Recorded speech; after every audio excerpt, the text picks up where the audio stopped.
Hi guys, it's Kian. So today we're here with Pebbles, my Unoa Lilin, who is modded from a sleeping plate, and she's on the Unoa 1.5 girl body. So she's finally back, all strung up. I strung her up last week.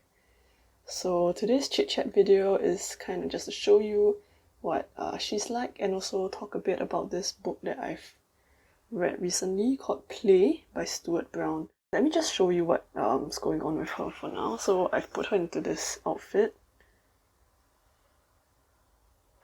and she is much more tightly strung now. Her legs don't do that wobbly thing, and that's because I've put some keeps in her hips. Oh, that rhymes. Yeah, and also she has her hand blushing removed. So while removing it, I realized that one of the hands is slightly shiny, and that might have been why the previous owner blushed the hands, so that she doesn't look so shiny. Can you see her? Yeah, so Pebbles today is, mostly done. From what I was mentioning, she still needs to get her face up redone. Yeah, because there's a slight chip on the eyeliner, but I'm just leaving her like this for now because, I've done quite a bit with her. So yeah, so here's the update on Pebbles. And today what I wanted to talk about was actually more of the play personalities. So I was reading a book called Play by Stuart Brown. As part of like my depth year, and also just like in general I've been reading more recently. So I've been reading Play. It's a book that I wanted to check out since a while back. I wanted to see, whether reading any of it could, inform a bit more about how I play. That sounds kind of nerdy, but yeah, sometimes I just like to know, I've always liked dolls since I was a kid. I used to play with Barbie dolls, and I wanted to know, I guess especially with the depth year going on, how can I play in a way that really is more enjoyable. So this book called Play by Stuart Brown, you can check out the book, and I do recommend that you read it if you enjoy reading. Yeah, so it talks a lot about play and how basically play is important because despite, evolution and all that, play is still a trait that humans have. So clearly it serves some kind of purpose, is what the book was basically trying to show you. So what I wanted to talk about today is the 8 types of play personalities, and I'm gonna go through them in a while, and I'm gonna just be reading it off the book. But yeah, why I wanted to talk about the 8 types of play personality is that I think there is a bit of what I think is my own play personality, and I think in general for BJD owners, I think there are some that are more prominent. And yeah, if you're any of this, feel free to let me know. I'm probably only going to expand on the ones that I am. The rest of the personalities, I'm just going to read off what Stuart Brown says. But yeah, I thought knowing my own personality could maybe spark off some ideas on how I could go deeper in my depth here. So the first personality is the Joker, which is the most basic and extreme player throughout history. A Joker's play always revolves around some kind of nonsense. So for example, baby talk, or parents making infants laugh by making silly sounds, blowing raspberries, and generally being foolish. So or the class clown is also an example of this. So I don't really think this is my play personality. So yeah, not very sure how it directly translates into the doll hobby. I'm sure there's some owners who are probably closer to like, you know, being a general like silly, fun, loving person.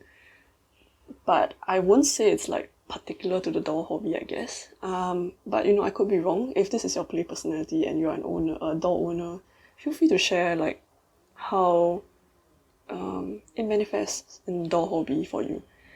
Moving on, the second type is the Kinesthete. I'm not really sure how to pronounce this, but they are basically people who like to move. So this could include athletes, dancers, people who find themselves happiest while swimming, dancing, walking, and they like to push their bodies and feel the result. So I think this is more of like a whole body kind of movement thing, which again is not really a play personality that comes very naturally to me. I think the most engagement I have in terms of like my bodily movement, in terms of play, is really like my hands. So like you'll see later, like there's a personality called the maker, and I really think that that's when, you know, hands being an extension of my body really comes into play. But yeah, I don't think this is a play personality that is really like, you know, something that the doll hobby nurtures. But moving on to the third one, which is the explorer. So the explorer explores the world, enjoys exploring the world. It can be like new places, can be like emotional, searching for a new feeling, can be mental, researching a new subject or learning new things. I think the way this kind of manifests for me is that like in general, when I get into something new, like whether the doll hobby or anything, I do have this period where I go kind of obsessively into like researching everything I can to find like whatever I want to find about it. So like I did that when I first started having dolls. Read up a lot of things on DOA because back at the time I don't think Wikipedia had BJDs, or if there was, it wasn't very useful. DOA wiki wasn't really a thing. So I only had like the local forum, which was this like small sub-thread and or sub-forum in SG Cafe, and then DOA, Den of Angels. So yeah, I read up like whatever I could about dolls. So I guess that is a bit of my play personality. But I don't think it's my strongest one. Yeah. So the next one is the competitor. So the competitor is a person who breaks through into the euphoria and creativity of play by enjoying a competitive games with specific rules and enjoys playing to win. So this one is definitely not me. I wasn't really sure how this plays into like the doll hobby. I guess there are some competitions, or maybe like people like winning raffles. I'm not really sure. But yeah, as usual, I mean, as I've mentioned before, if any of this sounds like you and you are an owner and you know, you want to share how it actually shows through the hobby, feel free to share and let me know. Yeah, I just want to share with you the ones that I find super relevant to me. So I think this is the fifth one. The fifth one is the director. Directors enjoy planning and executing scenes and events. They are born organizers. At their best, they are the party givers, the instigators of great excursions to the beach, the dynamic center of social worlds. So this one I do know of people. I'm not sure whether it's their main personality, but I do know of people in the doll hobby who really, really enjoy organizing meetups. So I'm sure this is like probably part of it. Maybe organizing other doll events. I suppose that is probably how it could manifest. The sixth one is the collector, which, given that this is the doll hobby, you know, collection is a really, really big part of it. So definitely, I think anyone who owns dolls probably falls into the collector as a play personality. Probably has one of their play personalities as the collector, if you get what I mean. So yeah, so collector, the thrill of play for the collector is to have and to hold the most, the best, the most interesting collection of objects or experiences. So yeah, I think with the doll hobby, definitely, I think people enjoy collecting unique dolls, or some people like dolls, all their dolls to be all from the same company. Some people enjoy collecting like special eyes, maybe a certain type of eyes, like jewel eyes. Some people enjoy collecting dolls of like different skin tones. They must have dolls of different skin tones. Or like for me, I try not to have repeats of like heads or bodies if I can. Things like that. So like, I think this one is pretty obvious. If you have dolls, you're a doll collector, you're a doll owner. I think even if it's not your most preferred way of playing, definitely if you're still in a hobby, I presume you would enjoy this. If not, I'm not very sure why you have that many dolls. The seventh one is one that I super really resonate with. This is the artist or creator. And joy is found in making things. Painting, printmaking, woodworking, pottery or sculptures are well-known activities.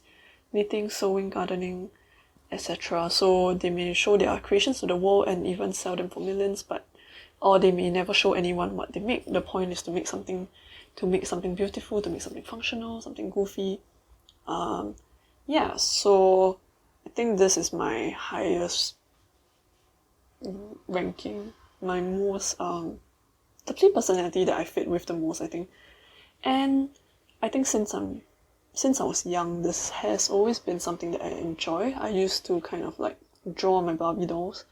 And I think when I was reading this book, I'm going to insert some pictures, but like I really thought, hey, if I resonate so much with makers, maybe I should try playing with my dolls the way that I used to with my Barbies.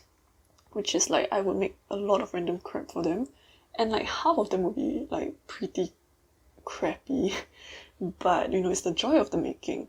So I tried doing like fake claw nails using a kneadable eraser. I suppose you can use blue tack too. I think blue tack may be better. My kneadable eraser was a bit soft. A long time ago, I also made a tutorial on DeviantArt called how to make BJD nails from straws. What else? So recently I also tried combing some yarn to make welts for wigs. I didn't really want to make a wig from that bunch of yarn. It's just what I have lying around, so I thought, just make do with what I have. I do think I'll be making a yarn wig for my little Fee Pong Pong.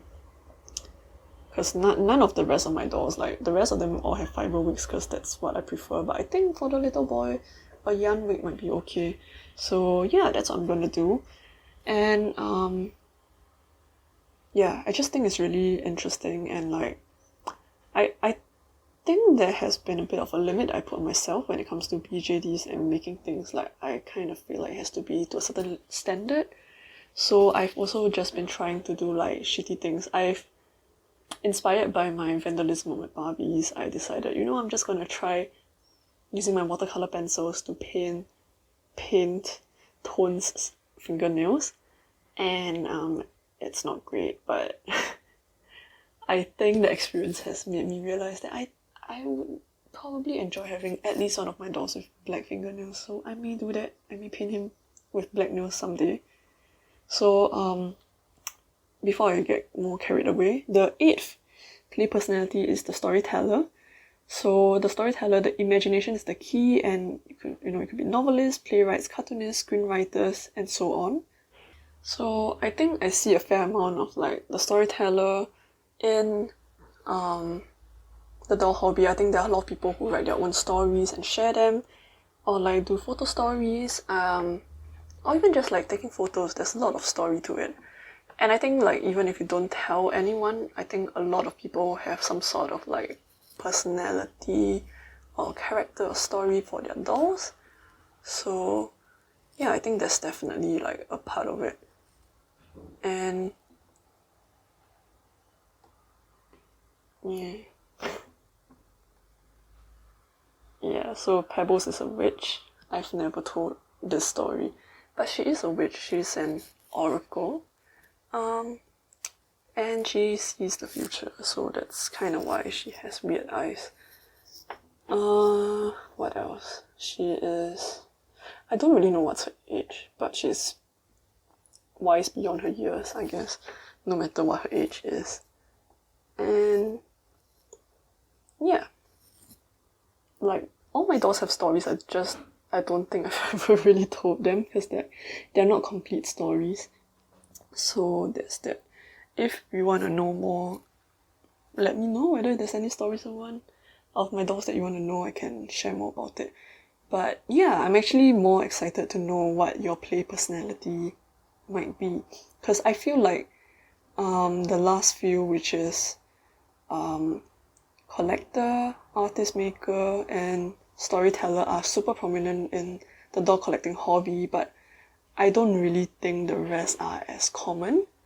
Yeah, so I think that's the end of today's video. I just wanted to share the personality types with you. I haven't really fully figured out what I'm gonna do with it, other than, like, you know, the little bits of things that I've been trying to make. And I think knowing that I'm a maker more than I'm a collector also kind of puts things into perspective for me. Like, it makes sense why I get really easily overwhelmed when my collection gets too big, because when it gets too big, there's like too many dolls for me to really make things for. So that stresses me out, and like, I don't get to do the part that I enjoy most, which is making things. So I think for me, keeping my collection like manageable, like relatively small, such that I can still make things for each of them and still work on each of them, is probably the best way for me. And like, I enjoy storytelling, but I haven't really figured out how to incorporate that into like the doll hobby at the moment. What I do know is that in the past, when I played with Barbies, I would like... Okay, so like, you can do this with Pebbles because she's kind of smaller. I can't really do this with my big boys. But like, back in the days when I played with Barbies, I used to kind of just, you know, hold them. I guess there'll be like another one here. And I'll kind of just like make them talk to each other and like make pretend stories for that session. And that story would just like, you know, completely disappear later. Because it's just a story that I just wanted my dolls to flesh out. And there is that. Like, I did think about one way to do this, which is like any kind of stories that I have, I could like maybe like kind of treat my dolls as like actors, so that they would play out the story.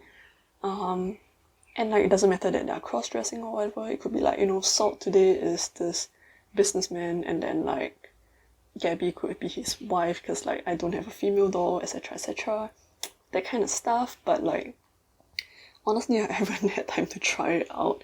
But I just thought like that could be a way to do it. The only difference between that and Barbies is like, you know, I can hold like a Barbie in each hand, but I can't hold my 65cm dolls like this. That would break my arm. I mean, I can hold them with one hand, but I can't hold them with one hand for long periods of time. So yeah, I haven't figured out how to incorporate that into my play. But I've been really trying to lean in. I've been really trying to lean in into like the making bit of the hobby, and also trying to like reel myself back from the collection bit of the hobby, like be it like dolls itself, clothes, wigs, eyes, all this. Like, it's nice for me to have a bit of spare. I think like I definitely do enjoy collecting. I think it's just that when there's too many for me to handle, I get kind of stressed out about it. So yeah, that's all the thoughts I have today. Thanks for watching, and hope you enjoyed this video. Bye!